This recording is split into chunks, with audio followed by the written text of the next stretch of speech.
आज काय नवीन रेसिपी? आज खोबऱ्याची बर्फी केली. हां काय?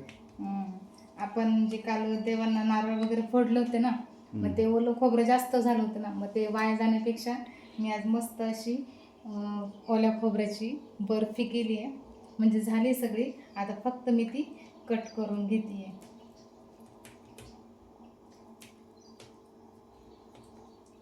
तर पाहूया आपण आता ही बर्फी कशी होती आहे, कारण मी पण पहिल्यांदाच बर्फी केली आहे, त्यामुळं मी पण पाहते आता. आणि मी ओलं खोबरं आणि गुळाची केली आहे.